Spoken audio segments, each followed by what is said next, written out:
Tu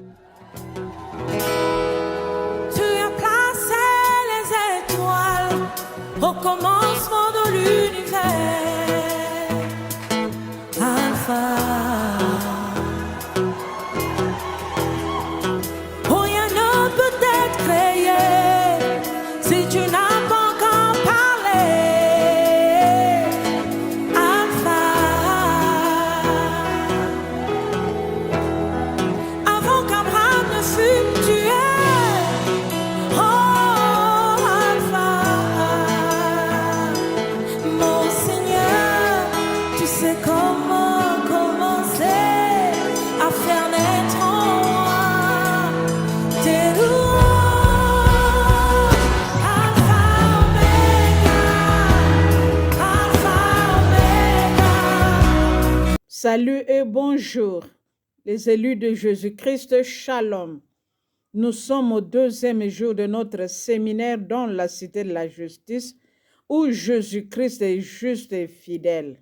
Nous voulons continuer avec le thème sur ne te laisse pas vaincre par le mal, mais surmonte le mal par le bien. Parce que lorsque tu fais du bien, il y a les avantages que l'Éternel nous a réservés. Voilà pourquoi est-ce que nous sommes ici, pour apprendre à faire du bien. Nous sommes toujours au 2e point de ce que Dieu nous a dit dans l'Ancien Testament concernant le bien et le mal. Voilà pourquoi est-ce qu'aujourd'hui nous voulons entrer en profondeur sur Somme 7, à partir du 9e verset jusqu'au 18e verset. La Bible déclare: l'Éternel rend justice à celui qui fait du bien et le déclare innocent. Il met fin à la malice des méchants. Il affermit les justes, car Dieu est juste et il aime la justice. C'est l'Éternel qui sauve ceux dont le cœur est droit. C'est ce que nous devons être, bien-aimés dans le Seigneur. Lorsque nous sommes justes, lorsque nous marchons dans la droiture, dans la vérité, lorsque nous faisons du bien, l'Éternel est toujours avec nous. Il va nous sauver, il va nous accorder ce que nos cœurs désirent.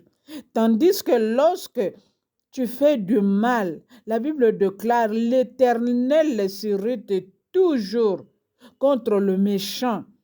Pourquoi, bien-aimé dans le Seigneur?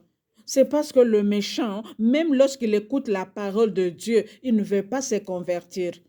Il ne veut pas faire du bien. Là où il a toujours des pensées négatives. Il prépare le mal, il conçoit l'iniquité et il enfante les néants. Sa vie ne progresse pas parce qu'il fait du mal.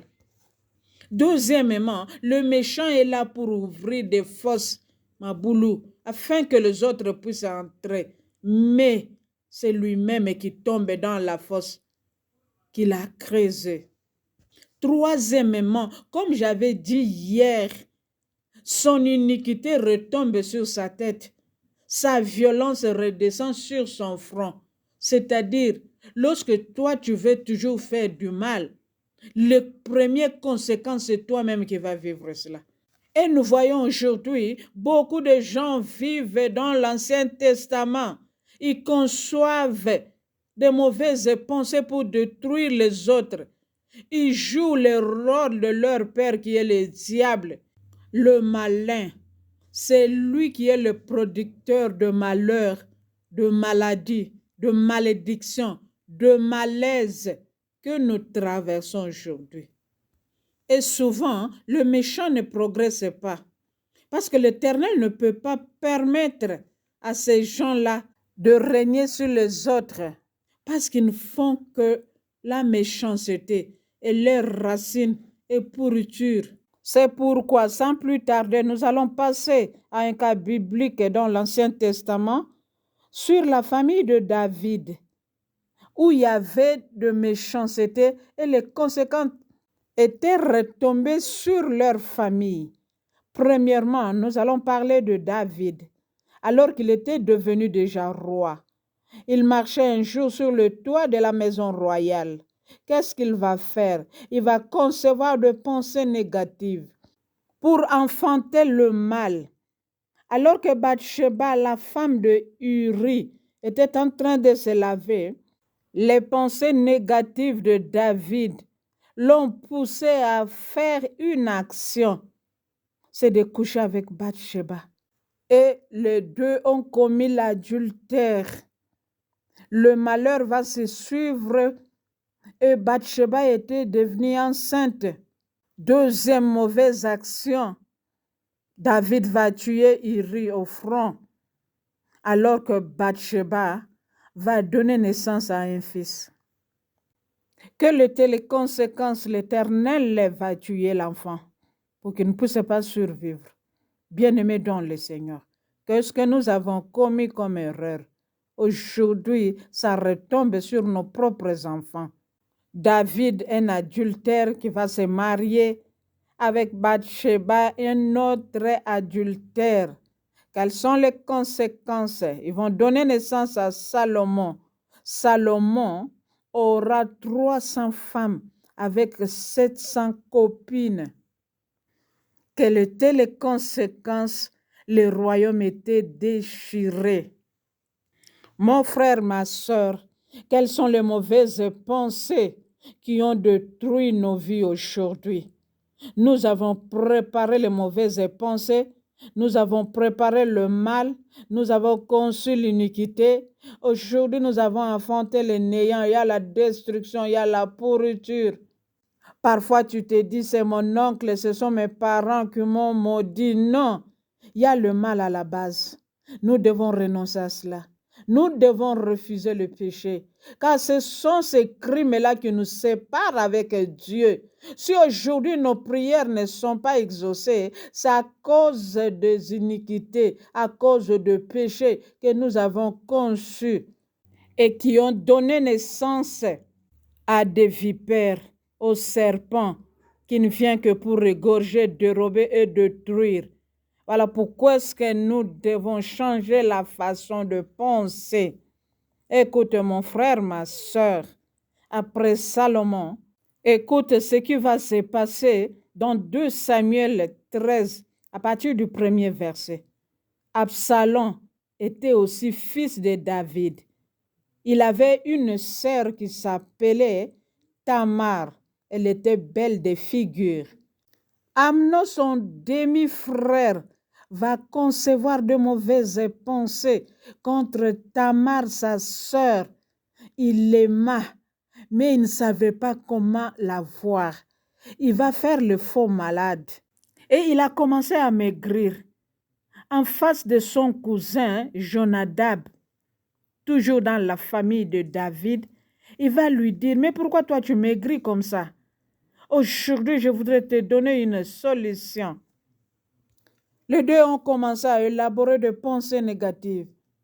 Et il va dire à Amnon, dis à ton père de faire venir ta demi-sœur chez toi. Comme ça, il va préparer pour toi. Et après cela, tu vas en profiter. Et c'est ça qui s'est passé, bien-aimé dans le Seigneur. Lorsque Tamar va arriver, il va faire sortir tout le monde et il va poser son action, l'inceste, sur sa sœur. Enfant de Dieu, quel est le plan que tu as conçu contre les autres? Aujourd'hui, ça a réussi, ça a donné naissance à une vipère qui détruit et ta vie et la vie des autres. Ces jours-là, Tamar était déshonorée. Elle ne pouvait rien faire. Et d'ailleurs, la Bible déclare, Amnon la chassa et il ferma la porte. Tamar était déshonorée dans l'humiliation, dans l'opprobre, dans la honte. Comme la coutume était de mettre la cendre, elle a mis plutôt la cendre sur sa tête. Et toute la famille était déshonorée. La question est de savoir, mon frère, qui t'y a déshonoré, qui est à la base de ton problème. Ma sœur, qui t'a déshonoré, qui est à la base de ton problème aujourd'hui. Quatrièmement, c'est Absalom maintenant, le frère de Tamar, qui va venger sa sœur propre.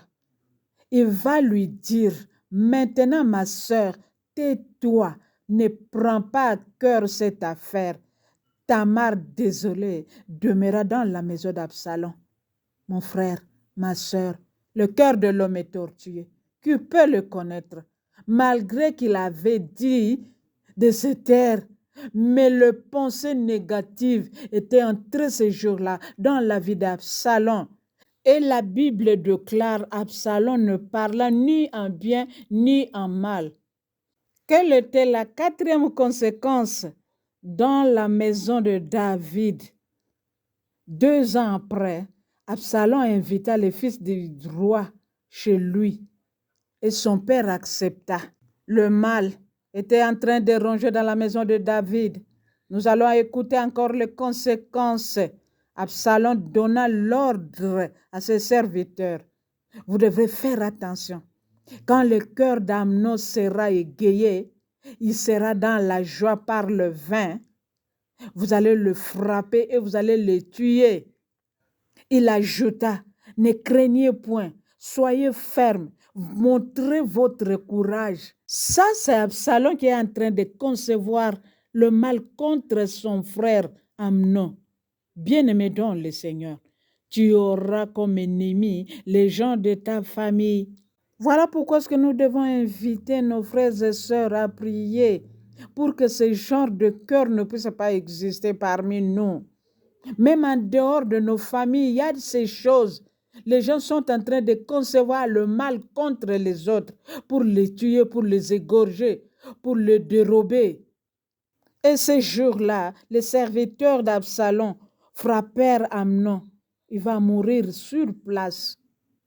Lorsque tu regardes le verset 32, Jonadab, leur cousin, qui avait donné les mauvaises pensées à Amnon de faire venir Tamar, c'est lui aussi qui viendra annoncer à David que Amnon est mort. C'est lui qui va livrer le secret à David que c'était la résolution d'Absalom depuis le jour où Amnon avait déshonoré Tamar. Enfants de Dieu, ce sont ces choses qui se passent dans nos maisons, dans nos familles, dans nos églises, même dans nos pays. On s'entretue entre nous, parfois à l'occasion de rien. Tu vas tuer ton frère, tu vas tuer ta sœur, que ce soit biologique, que ce soit dans le Seigneur. Pour gagner quoi? Nous devons faire attention, nous devons bannir ces choses, sinon nous allons partir tout droit dans l'enfer, dans la géhenne. Le mal est entré dans nos vies, dans nos maisons, dans nos familles. C'est ça qui nous ronge aujourd'hui. Le mal est entré dans l'église et corps du Christ. On s'entretue pour rien, alors que l'Éternel nous aime beaucoup. On devrait se préparer pour le salut. Écoute mon frère, écoute ma sœur, Absalom va prendre fuite. Pendant 3 ans, il est resté dans un autre pays. Et quelle est la suite dans toutes ces choses? Absalom va rentrer maintenant. Il va trouver son père. Il va prendre avec lui 50 hommes de guerre contre son père David. Le roi David fouilla pieds nus devant Absalom et il laissa 10 concubines, 10 copines. Absalom coucha avec ses copines, les copines de son père, sur le toit aux yeux de tout Israël. C'est ça le mal qui était entré dans la famille de David. Il y avait désolation partout, il y avait des conséquences. Ils ont conçu le mal. Ils ont donné naissance aux vipères, aux serpents, pour égorger, pour dérober, pour détruire. Et les serpents avaient amené la mort, la malédiction, la maladie, les échecs, la méchanceté, la dureté du cœur, la vengeance. Tout ce que nous avons suivi ici, ça demeurait dans la vie de David. Et qu'est-ce qui a sauvé David? C'était la repentance. C'est ça la clé de toutes choses. Bien-aimés dans le Seigneur, si nous insistons sur cela, c'est parce que nous connaissons quelque chose. Où sont nos parents? Où sont nos frères et sœurs? Où est ta femme? Où sont tes enfants? Nous devons raisonner sur cela. Qu'est-ce qui se passe dans nos familles aujourd'hui? Les uns ont été déshonorés, les autres sont tombés dans l'inceste. D'autres encore dans l'impudicité, dans l'adultère. Et parfois, ça se passe dans l'Église, qu'on appelle corps du Christ. Parfois même, il y a la vengeance, il y a la tuerie. À l'Église et corps du Christ, nous devons nous repentir, bien-aimés dans le Seigneur. Nous devons sentir notre deuil de ce qui se passe maintenant. Alors, quelle est la solution dans tout cela? Bien-aimés dans le Seigneur, nous sommes des gens du Nouveau Testament. Nous devons être des imitateurs de Jésus-Christ. Selon Actes chapitre 10 à partir du 38e verset, Jésus-Christ était le faiseur du bien. Nous devons faire du bien pour hériter la vie éternelle. La Bible déclare, vous savez comment Dieu a oint du Saint-Esprit et de force. Nous devons avoir le Saint-Esprit pour faire du bien. Sans lui, nous ne pouvons rien faire. Nous avons besoin de lui et lui ne coopère pas avec le péché. Alors nous devons renoncer au péché afin que le Saint-Esprit puisse rester dans nos cœurs.